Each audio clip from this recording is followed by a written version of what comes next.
A widow in the hills above Bristol, Tennessee, buried her second son in the fall of 1863, then walked out into the woods with an empty basket.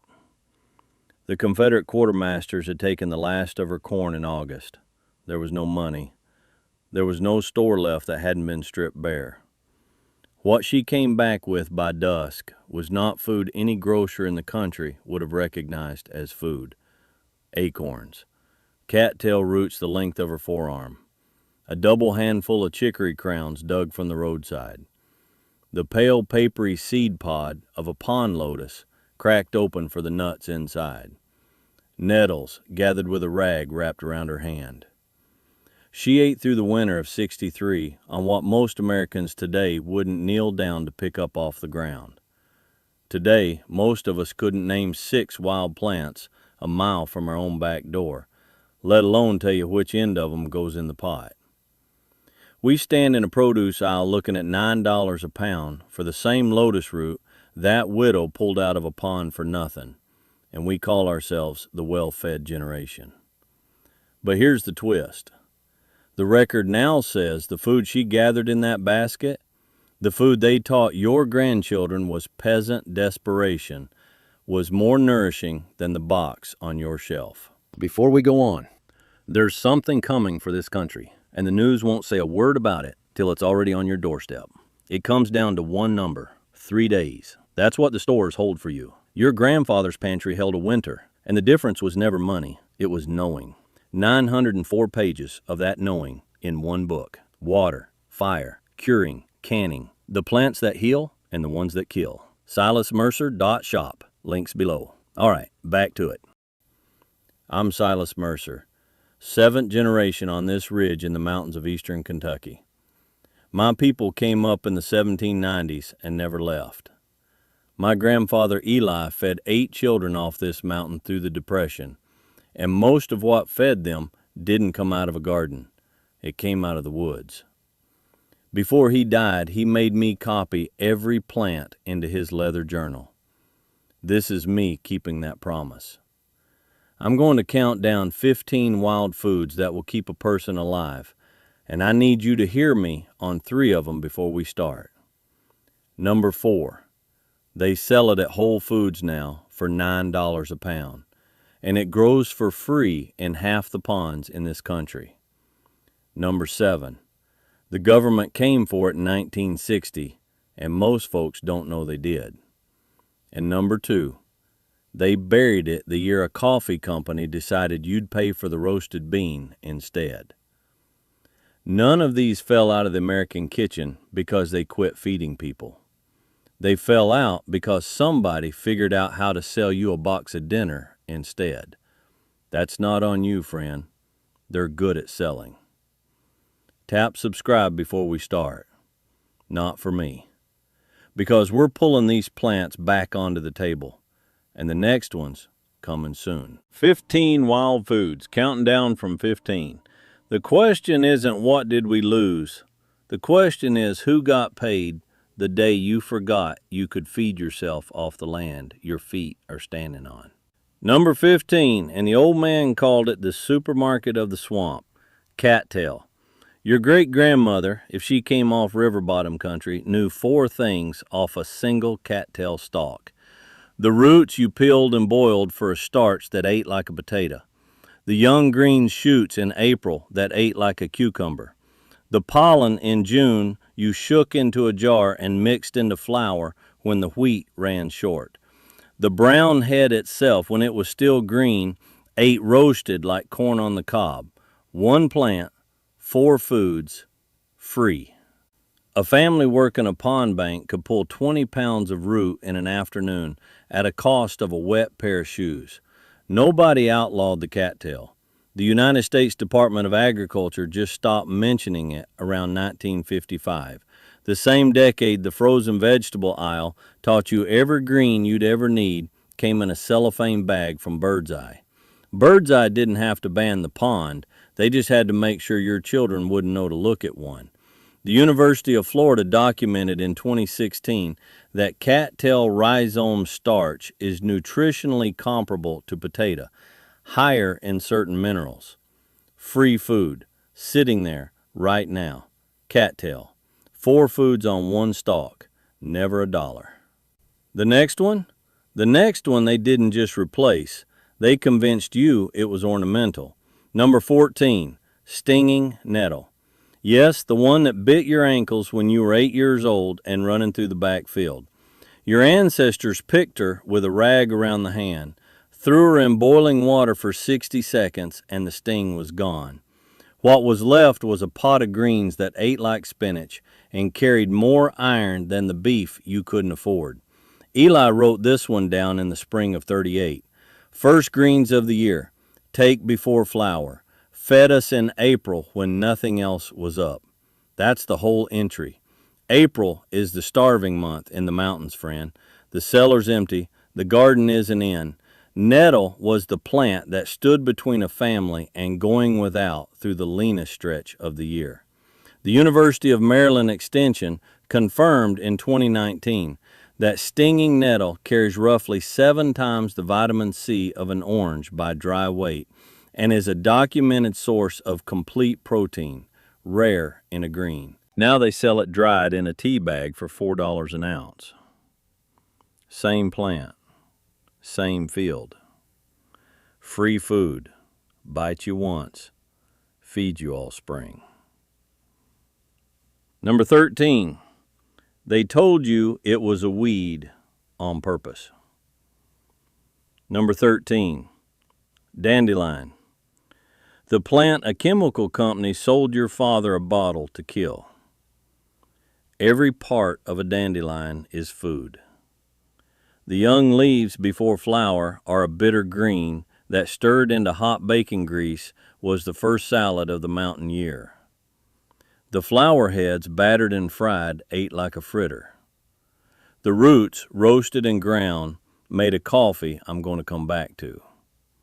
The bud, before it opened, pickled, ate like a caper you can't afford at the store.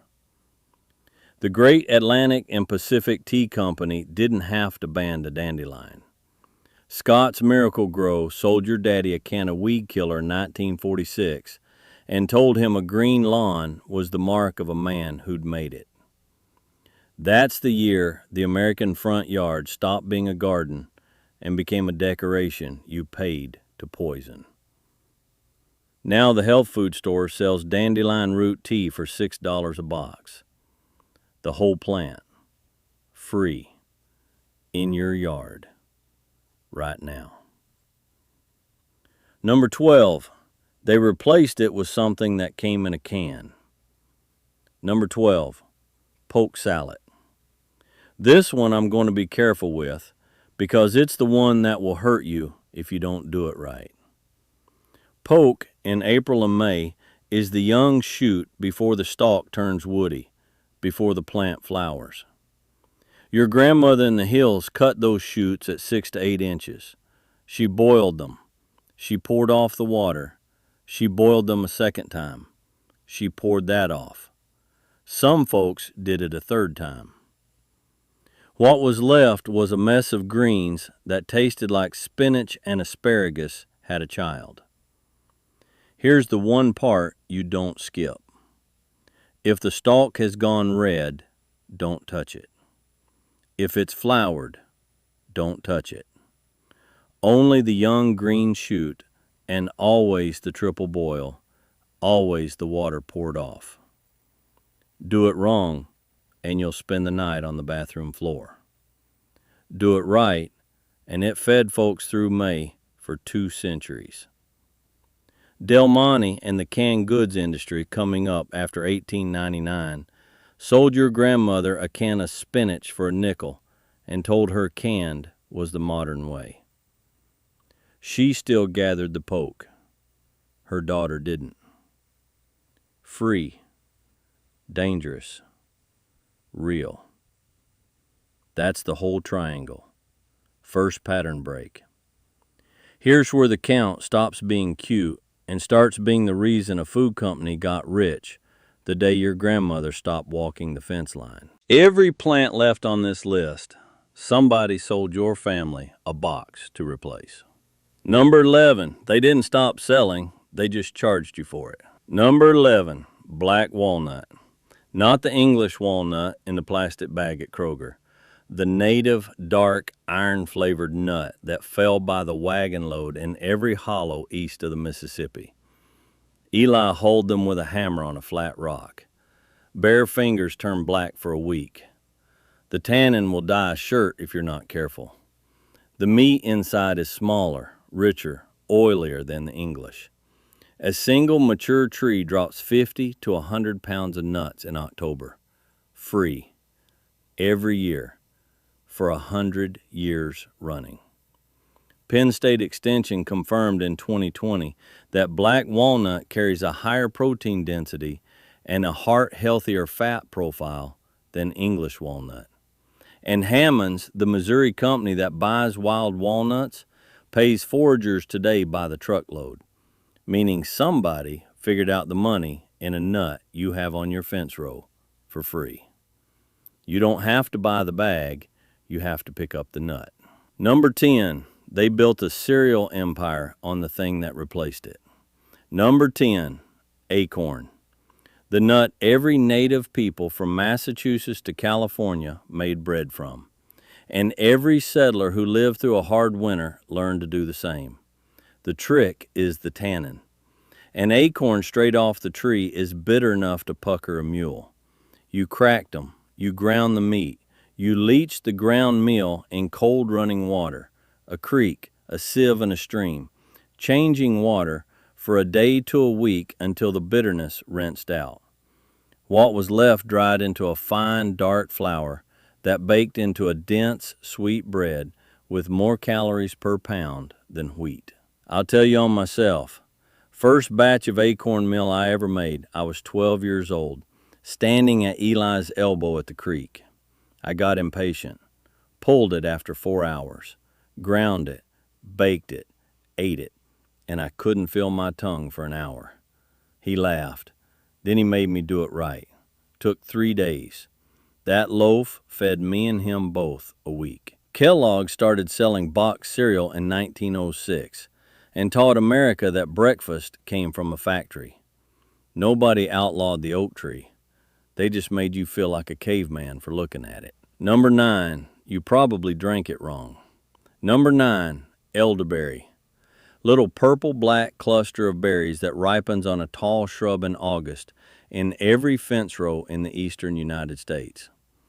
Your grandmother cooked them into a syrup, a jelly, a pie, or a wine. She never ate them raw.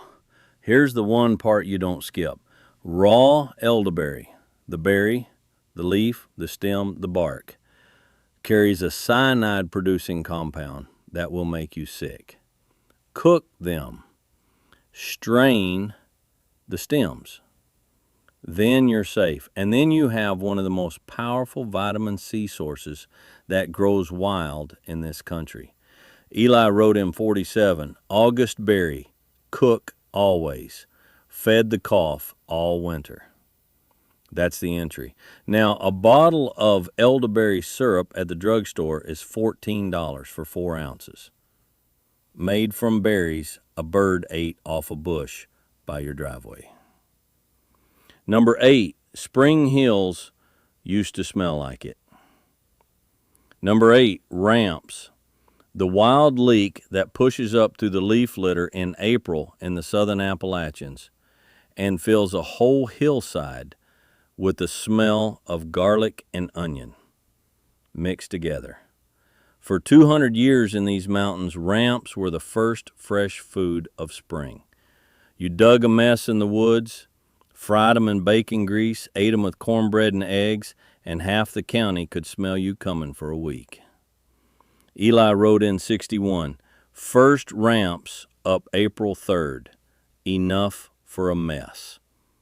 Nothing else in the entry, didn't need to be. Now they sell ramps at the farmer's market in Asheville for $28 a pound.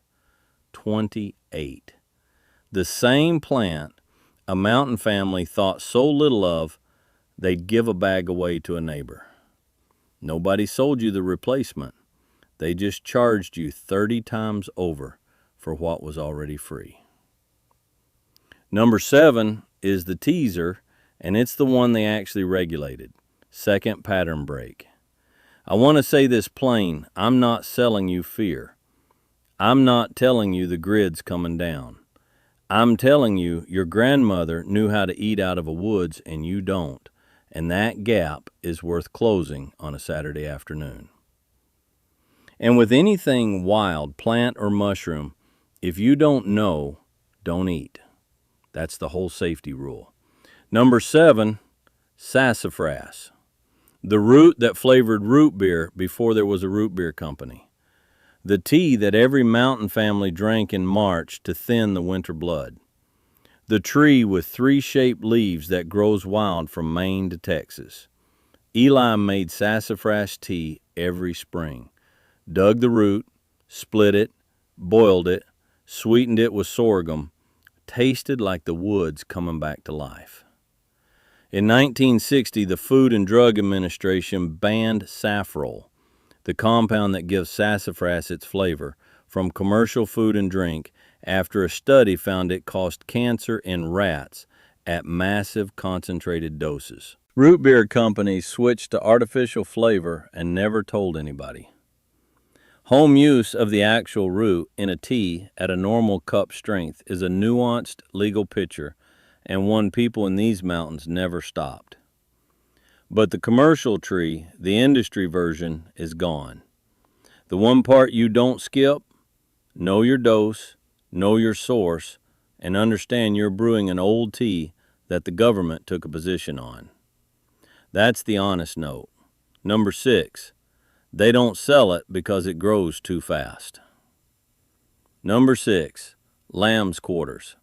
Some folks call it goosefoot, some folks call it pigweed, and every one of those names is a slur put on a plant that outfeeds the spinach in the plastic bag.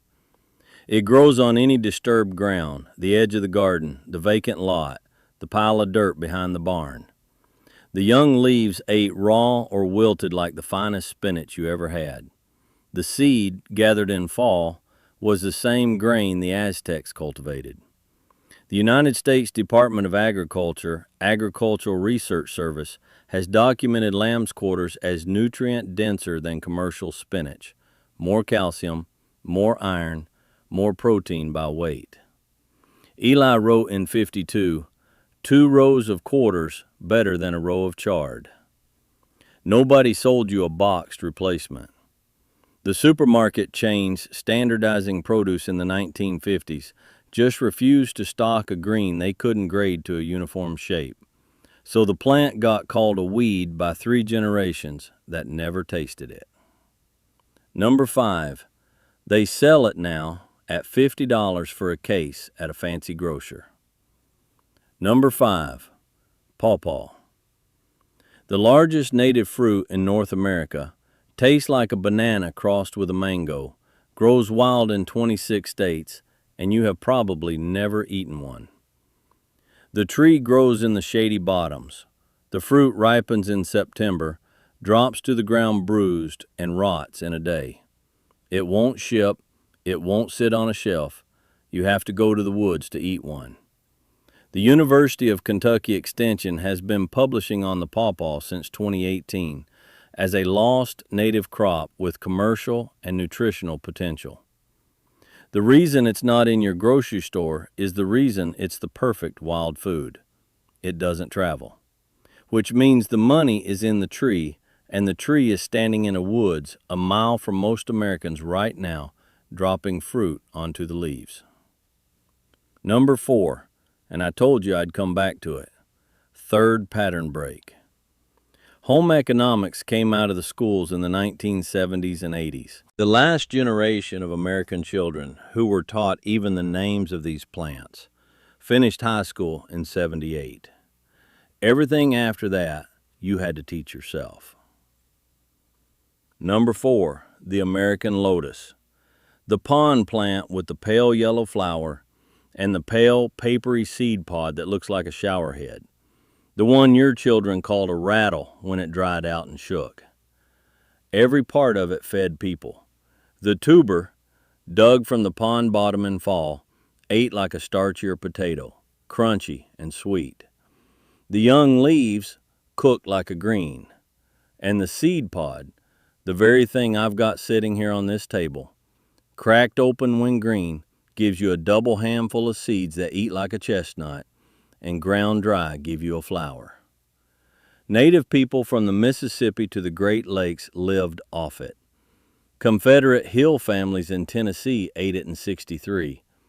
And now Whole Foods sells the Asian cousin, sliced and cellophaned, for $9 a pound. Same plant, American ponds, free. They didn't ban the pond, friend.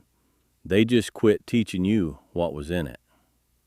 Number 3, you walk past it every fall and don't know what it is. Number 3, persimmon. Not the big orange one from the grocery store. The wild American persimmon. A smaller, deep orange fruit that ripens on a tall tree in October and November across the whole eastern half of this country. Eat one before the first frost and you'll never eat another. The tannin will lock your mouth up like glue. Wait until frost, when the fruit turns from pale to deep red orange and softens on the tree, and it eats like a date crossed with a plum. Sweet enough to bake into a pudding, a bread, a beer.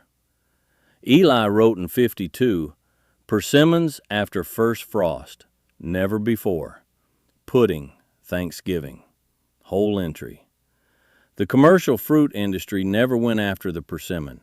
The tree just quietly dropped fruit for 100 years, while an American kid learned to want a candy bar instead. Number 2, and I told you they buried it. Number 2, chicory root. Sometimes with dandelion root ground in. The coffee substitute that got poor Americans through the Confederate blockade, both world wars, and every rough stretch in between. You dug the root of a common blue-flowered roadside weed. You washed it. You chopped it. You roasted it slow in a pan until it was dark brown all the way through. You ground it, and you brewed it exactly the way you'd brew coffee. It came out dark, bitter, full-bodied, no caffeine, but a cup of coffee just the same. In 1863, on the blockade, green coffee ran $30 a pound in Confederate money. Chicory grew in the ditch for free. A whole generation of Southern women drank chicory coffee for 4 years, and half of them kept drinking it after because they'd come to prefer it. Maxwell House was founded in 1892. General Foods bought it, marketed it aggressively through the 20s and 30s with radio jingles and the Good to the Last Drop campaign. They didn't outlaw the chicory root. They just outspent the memory of it. Now the specialty shops sell chicory coffee for $12 a bag. Same ditch, same root, free.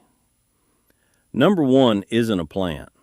Number 1 is every plant above it, and every plant I didn't have time to name, and the whole understanding underneath all of them. The land you are standing on right now, wherever you are, is feeding somebody. If it isn't feeding you, it's because you were never shown how to look. The widow above Bristol in 1863 wasn't a woman with nothing. She was a woman with a woods, a pond, a fence row, a creek bank. She lost 2 boys and her husband and everything the quartermasters could carry off, and she still had a table she set every night from ground she never paid rent on. That isn't poverty, friend. That is the opposite of poverty. That is a person no army could starve and no store could hold hostage. She lived through the war, married again in '68, died in 1902 at 73 years old, and her daughter told a granddaughter, and the granddaughter told a great-granddaughter who wrote it in a family Bible I've seen with my own eyes. She didn't die on somebody else's shelf. She died fed. The old man used to tell me the woods was a pantry that God stocked for the poor, and the food companies convinced the poor to walk past. Every plant we counted down is still out there, friend, growing, waiting. It never went anywhere. Only the knowing did. I need to say this one more time and clearly. I'm not selling you a bunker. I'm not telling you the trucks won't run. I'm telling you a piece of knowing walked out of your family somewhere in the last 3 generations, and getting it back is a Saturday, not a bug-out plan. And when you go out, if you don't know the plant, don't eat the plant. That's the whole rule. So pick one, just one, this week. If it's spring where you are, walk a fence line at the edge of a field and identify the young dandelion by its leaves before you touch anything else. If it's summer, find a stand of lamb's quarters at the edge of a garden and taste one leaf raw. If it's fall, stand under a black walnut tree and pick up 10 nuts and take them home. One plant, one walk. That's how it comes back. I put up 2 gallons of elderberry syrup this past August, myself, out of a stand of bushes on the back of the ridge, exactly the way Eli wrote it in the journal. Fed a whole winter of head colds. Cost me the sugar. Tell me down below, what did your grandmother forage? Or your grandfather? Or the old aunt everybody thought was strange for walking the woods with a basket? Name the plant. The one that gets the most comments is the one I do next. Your grandmother knew every one of these plants by sight. Somebody just didn't get the chance to pass them down to you. Now they're yours again. Keep them alive. Keep them in your hand. Keep them in your children's hand. Next time, I'm going to open the leather journal to the page Eli wrote in the winter of 1939. The year the first commercial baby formula hit the shelves in a real way. And I'm going to count down the old ways a mountain woman put a year of food on the shelf without so much as a freezer in the house. Canning that wouldn't kill her. Curing that would keep.